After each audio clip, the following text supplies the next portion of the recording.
Most of the peoples కామన్గా hair ప్రాబ్లమ్స్తో suffer అవుతూ ఉంటారు. Like hair fall, hair breakage, less hair growth and hair thickness లాంటివి.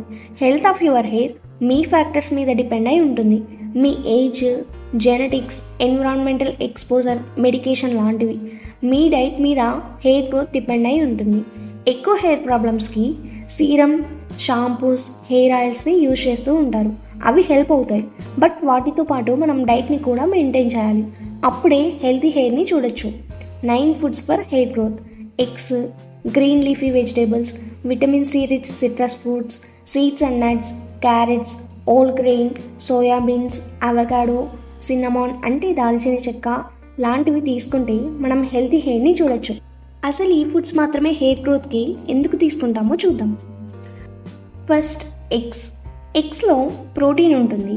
అది కొల్లాజన్ ప్రొడక్షన్ని బూస్ట్ చేస్తుంది. ఎగ్స్లో ప్రోటీన్ కొల్లాజన్ సింథసిస్ని ఇంక్రీజ్ చేసి మన హెయిర్ స్ట్రెంగ్త్ అండ్ హెయిర్ థిక్నెస్ని పెంచుతుంది. ఎగ్స్లో బయోటిన్ కూడా ఉంటుంది. బయోటిన్ హెయిర్ గ్రోత్ని పెంచుతుంది. ఎగ్స్లో ఐరన్ కూడా ఉంటుంది. ఐరన్ వల్ల మన బ్లడ్ సర్క్యులేషన్ బాగా జరిగి హెయిర్ స్ట్రెంగ్త్ని పెంచుతుంది. ఎగ్స్లో అదర్ న్యూట్రియంట్స్ కూడా ఉంటాయి. Zinc, vitamin A, vitamin D లాంటివి. సో ఈ రీజన్స్ వల్ల ఎగ్ మన హెయిర్ గ్రోత్కి one of the best food అని చెప్పచ్చు. Second, green leafy vegetables. Green leafy వెజిటేబుల్స్లో vitamin A, vitamin C, carotene, folate and potassium ఎక్కువగా ఉంటాయి. గ్రీన్ లీఫీ వెజిటేబుల్స్ మన బాడీలో కెరాటిన్ని ప్రొవైడ్ చేస్తుంది. కెరాటిన్ హెయిర్ కుదుళ్ళని స్ట్రాంగ్గా చేస్తుంది. గ్రీన్ లీఫీ వెజిటేబుల్స్లో ఐరన్ సోర్స్ ఎక్కువగా ఉంటుంది. ఇది మన బాడీకి ఎసెన్షియల్ మినరల్. ఐరన్ మన బాడీలో ఆక్సిజన్ అండ్ న్యూట్రియంట్స్ని క్యారీ చేస్తుంది. సో ఐరన్ లెవెల్స్ తగ్గినప్పుడు మన హెయిర్ కుదుళ్ళకి కావాల్సిన న్యూట్రియంట్స్ అందక హెయిర్ గ్రోత్ అవ్వదు అండ్ హెయిర్ వీక్గా కూడా అవుతుంది. ఐరన్ ఎక్కువగా తీసుకోవడం వల్ల హెల్తీ హెయిర్ని చూడొచ్చు. ఐరన్ సెబమ్ ప్రొడక్షన్ని ఇంక్రీజ్ చేసి మన స్కాల్ప్ని హైడ్రేటెడ్గా చేస్తుంది. Third, vitamin C rich citrus fruits. Citrus fruits like lemons, oranges and grape ఫ్రూట్స్లో వైటమిన్ సి ఎక్కువగా ఉంటుంది. బెర్రీస్లో వైటమిన్ సి అండ్ కొల్లాజన్ ఉంటుంది. ఇది మన హెయిర్ని స్ట్రాంగ్గా చేస్తుంది. వైటమిన్ సి కొల్లాజన్ ప్రొడక్షన్ని బూస్ట్ చేసి మన స్కాల్ప్లో బ్లడ్ సర్క్యులేషన్ని ఇంప్రూవ్ చేస్తుంది. వైటమిన్ సి మన హెయిర్ కుదుళ్ళని ప్రొటెక్ట్ చేస్తుంది. వైటమిన్ సి ఐరన్ అబ్జర్ప్షన్కి హెల్ప్ అయి మన స్కాల్ప్లో బ్లడ్ సర్క్యులేషన్ జరిగి హెయిర్ గ్రోత్ ఇంప్రూవ్ అవుతుంది అండ్ హెయిర్కి కావాల్సిన న్యూట్రిషన్ని కూడా అందిస్తుంది. Vitamin C rich citrus fruits మన hair growth, hair thickness and హెయిర్ని హెల్తీగా చేస్తుంది. Fourth, seeds and nuts. Nuts like almonds, walnut seeds, pumpkin seeds and flax seeds. ఇవి హెయిర్ హెల్తీగా ఉంచడానికి చాలా బాగా యూస్ అవుతాయి.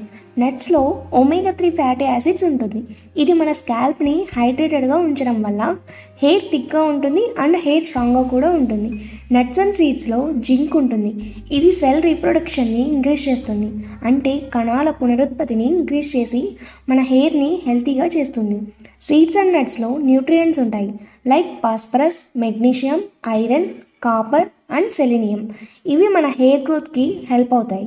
So nuts and seeds hair growth and hair థిక్నెస్కి చాలా బాగా హెల్ప్ అవుతాయి. Fifth, carrots. క్యారెట్స్లో వైటమిన్ ఏ ఎక్కువగా ఉంటుంది. ఇది మన హెయిర్కి చాలా రకాలుగా హెల్ప్ అవుతుంది. బాడీ సెల్ గ్రోత్ అవ్వడానికి వైటమిన్ ఏ అవసరం. ఇది మన హెయిర్ గ్రోత్కి కూడా హెల్ప్ అవుతుంది. వైటమిన్ ఏ స్కాల్ప్లో సెబమ్ ప్రొడక్షన్ని ఇంక్రీజ్ చేసి హెయిర్ని హైడ్రేటెడ్ అండ్ హెల్తీగా ఉంచుతుంది. క్యారెట్స్ హెడ్లో బ్లడ్ సర్క్యులేషన్ని ఇంప్రూవ్ చేస్తుంది. అంటే రక్త ప్రసరణని పెంచుతుంది. Sixth, whole grain. హోల్ గ్రెయిన్లో biotin, zinc and vitamin B ఉంటాయి. బయోటిన్ హెయిర్ గ్రోత్ని పెంచుతుంది అండ్ హెయిర్ని హెల్తీగా అండ్ థిక్గా కూడా చేస్తుంది. హోల్ గ్రెయిన్లో ఐరన్ ఎక్కువగా ఉంటుంది. ఇది హెయిర్ కుదులలో బ్లడ్ సర్క్యులేషన్ని పెంచి హెయిర్ హెల్తీ అండ్ థిక్గా కూడా ఉంచుతుంది. Seventh, soybeans. సోయాబీన్స్లో vitamin B two, magnesium and iron ఎక్కువగా ఉంటాయి. సోయాబీన్ డైహైడ్రోటెస్టోస్టెరాన్ సింథసిస్ని ఆపేస్తుంది. ఈ డైహైడ్రోటెస్టోస్టెరాన్ మన హెయిర్ని డ్యామేజ్ చేస్తుంది. సోయాబీన్స్లో omega 3 fatty acids, manganese and vitamins ఎక్కువగా ఉంటాయి. ఇవి మన డ్రై హెయిర్ అండ్ డ్యామేజ్డ్ హెయిర్ని హెల్తీ, షైనీ అండ్ స్ట్రాంగ్గా చేస్తుంది. సో సోయాబీన్స్ వల్ల హెయిర్ గ్రోత్ అండ్ హెయిర్ని థిక్గా కూడా చేస్తుంది. 8, అవకాడో. అవకాడోలో వైటమిన్ ఈ ఎక్కువగా ఉంటుంది. ఇది హెయిర్ని ప్రొటెక్ట్ చేస్తుంది. వైటమిన్ ఈ హెయిర్ కుదులలో బ్లడ్ సర్క్యులేషన్ జరిగి హెయిర్ గ్రోత్ అవుతుంది. అవకాడోలో వైటమిన్ ఈతో పాటు potassium, vitamin B and folic acid కూడా ఉంటాయి. ఇవి మన హెయిర్ గ్రోత్ అండ్ థిక్నెస్ని పెంచుతుంది. అవకాడో pH బ్యాలెన్స్ని మెయింటైన్ చేస్తుంది అండ్ స్కాల్ప్లో ఆయిల్ లెవెల్స్ని కూడా మెయింటైన్ చేస్తుంది. అవకాడో హెయిర్ని హెల్తీ అండ్ స్ట్రాంగ్గా ఉంచడానికి హెల్ప్ అవుతుంది. 9th, సిన్నమన్ అంటే దాల్చిన చెక్క. ఇది hair growth, hair texture and hair అపియరెన్స్ని పెంచుతుంది. సిన్నమన్లో పాలిఫినాల్స్ ఉంటాయి. ఇందులో natural antioxidant and antimicrobial properties ఉంటాయి. ఇవి స్కాల్ప్లో ఇన్ఫెక్షన్స్ అండ్ డాండ్రఫ్ నుంచి ప్రొటెక్ట్ చేస్తుంది. ఇందులో riboflavin, niacin, vitamin A and vitamin C ఉంటాయి. ఇవి మన హెయిర్ని హెల్తీగా చేస్తాయి. Thank you for watching. Please like, share and subscribe to my channel.